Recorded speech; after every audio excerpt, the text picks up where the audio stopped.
देखिए, न्यूज़ तो ये है कि पाकिस्तान के सिंध प्रांत में पाकिस्तान से अलग होने के लिए बहुत भारी विरोध प्रदर्शन चल रहा है। और इन प्रदर्शनों में दुनिया भर के नेताओं including prime minister Narendra Modi की तस्वीरों के साथ बैनर बनाए गए हैं, जिन पर लिखा गया है कि Sindh want freedom from Pakistan. देखिए, बात सिर्फ सिंध की नहीं है, आप पाकिस्तान के किसी भी हिस्से में चले जाइए, वहां पर पाकिस्तान से अलग होने के लिए अपने अपने स्तर पर मुहिम चल रही है। जैसे पाकिस्तान ऑक्यूपाइड कश्मीर और बलूचिस्तान में।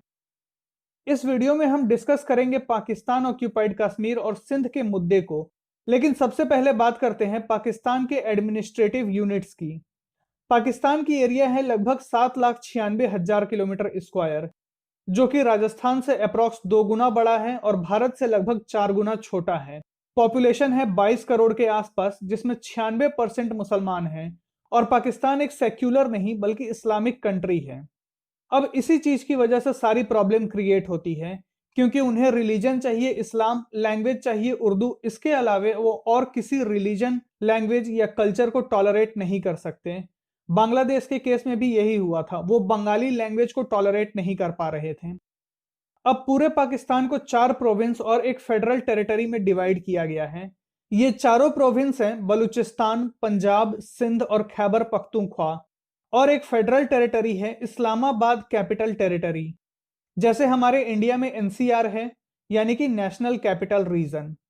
इसके अलावा पाकिस्तान ने इंडिया के जम्मू एंड कश्मीर की एक बड़ी टेरिटरी को इलीगली ऑक्यूपाई किया हुआ है, जिसमें यह पूरा गिलगिट बल्तिस्तान वाला एरिया आता है।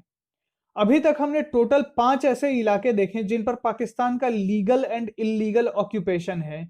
इन 5 इलाकों में से 3 इलाके यानी कि सिंध, बलूचिस्तान और ये गिलगिट बल्तिस्तान वाले इलाकों में पाकिस्तान से अलग होने के लिए कई सालों से प्रोटेस्ट चल रहे हैं।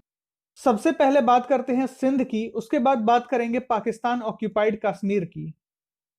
17 जनवरी को गुलाम मुर्तजा सैयद की 117वीं बर्थ एनिवर्सरी सेलिब्रेट की गई। इनका जन्म 17 जनवरी 1904 को सिंध में हुआ था। और इनके बारे में खास बात जानने वाली ये है, इन्होंने सेपरेट सिंधी आइडेंटिटी के लिए आवाज उठाई, सिंधु देश मूवमेंट की स्थापना की। सिंधु देश जैसा कि नाम से क्लियर है, सिंध के लोगों के लिए एक अलग देश की मांग। और इन्हें मॉडर्न सिंधी नेशनलिज्म का फाउंडिंग फादर भी कहा जाता है। तो इन्हीं की बर्थ एनिवर्सरी पर सिंधु देश के सपोर्टर्स ने एक बड़ी रैली का आयोजन किया। और इस रैली में Sindh want freedom from Pakistan के टैग लाइन वाले पोस्टर्स पर दुनिया के बड़े बड़े देशों के स्टेट हेड की तस्वीरें लगाई गईं। जैसे यूएस के president elect Joe Biden, Indian prime minister Narendra Modi, Saudi के crown prince Mohammed bin Salman, Russian president Vladimir Putin, UN general secretary Antonio Guterres और बांग्लादेश की prime minister Sheikh Hasina etcetera शामिल हैं। यहां पर प्रोटेस्टर्स इन तमाम नेताओं से अपील कर रहे हैं कि वो सिंध की आजादी के लिए आवाज उठाएं और सिंध की लोगों की मदद करें।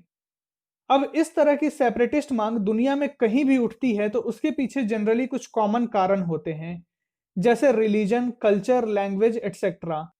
सिंध के केस में या सिंधु देश के डिमांड के पीछे रिलीजन और कल्चर का एक बहुत बड़ा फैक्टर है। प्रोटेस्टर्स का मानना है, और हम सब भी जानते हैं, कि सिंध का जो इलाका है वो इंडस वैली सिविलाइजेशन और वैदिक रिलीजन का ओरिजिन या घर रहा है। फिर मॉडर्न हिस्ट्री में इस इलाके को अंग्रेजों के द्वारा इलीगली ऑक्यूपाई किया गया और 1947 के बाद पाकिस्तान में मिला दिया गया।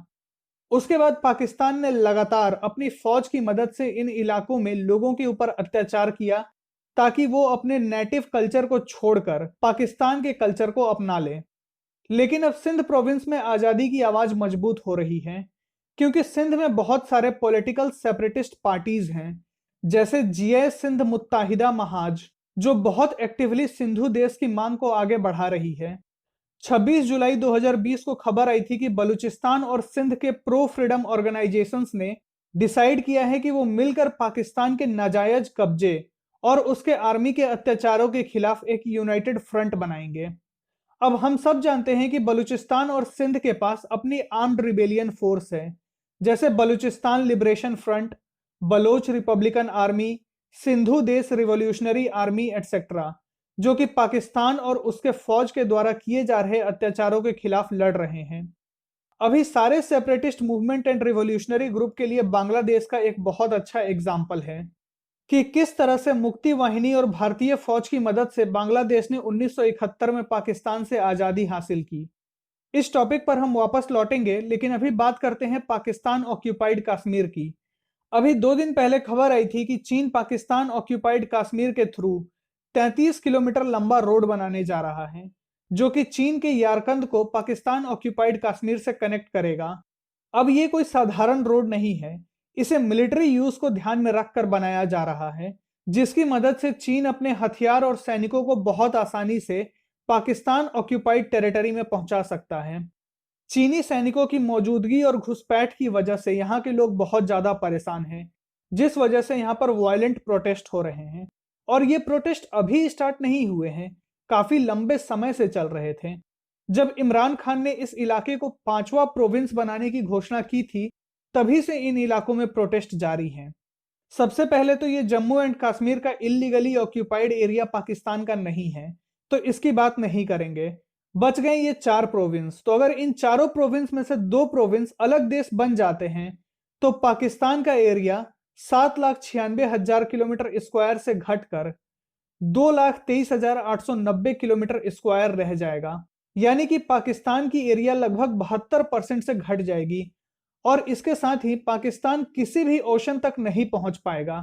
कहने का मतलब है कि पाकिस्तान एक लैंडलॉक्ड कंट्री बनकर रह जाएगा। अब सिंध और बलूचिस्तान का अलग होना इतना भी आसान नहीं है। बांग्लादेश का केस डिफरेंट था, उसकी ज्योग्राफिकल लोकेशन बहुत ज्यादा अलग थी। बांग्लादेश पूरी तरह से इंडिया के मेन लैंड से घिरा हुआ था, जिस कारण भारत और भारत की फौज बांग्लादेश के लोगों तक अपनी मदद बहुत आसानी से पहुंचा सकती थी, और पाकिस्तान को बांग्लादेश तक पहुंचने के लिए सिर्फ सी और वाटर का रूट ही अवेलेबल था। लेकिन सिंध और बलूचिस्तान पाकिस्तान से लैंड के थ्रू कनेक्टेड हैं, तो ये देखने वाली बात होगी कि बलूचिस्तान और सिंध के सेपरेटिस्ट मूवमेंट का फ्यूचर क्या होता है। तो गाइज, आज की इस वीडियो में बस इतना ही। अगर ये वीडियो आपको पसंद आई है तो इस वीडियो को लाइक करें और अपने फ्रेंड्स एंड फैमिली के बीच शेयर करें। मिलते हैं नेक्स्ट वीडियो में एक और इंपॉर्टेंट टॉपिक के साथ। तब तक के लिए धन्यवाद।